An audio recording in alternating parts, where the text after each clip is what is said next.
കരുനാഗപ്പള്ളി കോഴിക്കോട് ധർമ്മശാസ്ത്ര ക്ഷേത്രത്തിൽ ഉത്സവത്തിന് കൊടിയേറി. തന്ത്രി അമ്പലപ്പുഴ പുതുമനയില്ലത്ത് മധുസൂദനൻ നമ്പൂതിരിയുടെ കാർമ്മികത്വത്തിലായിരുന്നു കൊടിയേറ്റ്.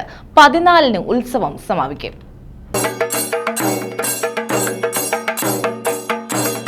കരുനാഗപ്പള്ളി കോഴിക്കോട് ധർമ്മശാസ്ത്ര ക്ഷേത്രത്തിൽ ഉത്സവത്തിന് കൊടിയേറി. തന്ത്രി അമ്പലപ്പുഴ പുതുമനയില്ലത്ത് മധുസൂദനൻ നമ്പൂതിരിയുടെ മുഖ്യ കാർമ്മികത്വത്തിലായിരുന്നു കൊടിയേറ്റ് ചടങ്ങ്.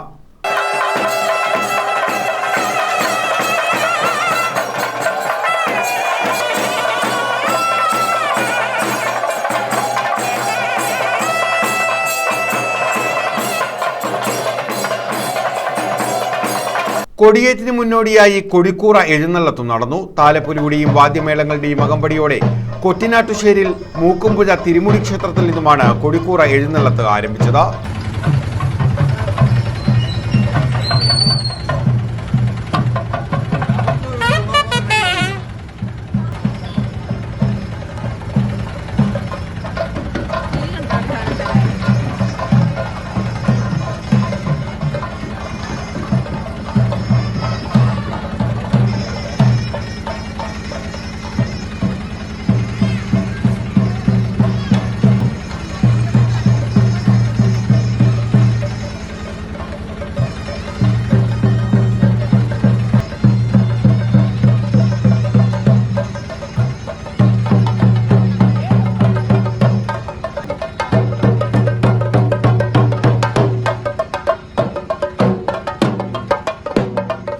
നിരവധി ഭക്തരാണ് ചടങ്ങുകളിൽ പങ്കെടുത്തത്. തുടർന്ന് തന്ത്രി അമ്പലപ്പുഴ പുതുമനയില്ലത്ത് മധുസൂദനൻ നമ്പൂതിരിയുടെ കാർമ്മികത്വത്തിൽ പ്രാസാദ ശുദ്ധിയും നടത്തി.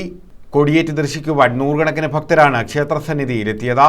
മാർച്ച് 14-ന് ആറാട്ടോടെ ഉത്സവത്തിന് സമാപനമാകും. ഉത്സവത്തിന്റെ ഭാഗമായി ഉദയാസ്തമന പൂജ, ഉത്സവബലി, കാഴ്ചപ്പറ, ആയില്യം പൂജ, പള്ളിവേട്ട, ആറാട്ട്, സമൂഹസദ്യ, പകൽക്കാഴ്ച, വിവിധ കലാപരിപാടികൾ എന്നിവ നടക്കും. News bureau, Karunagappally.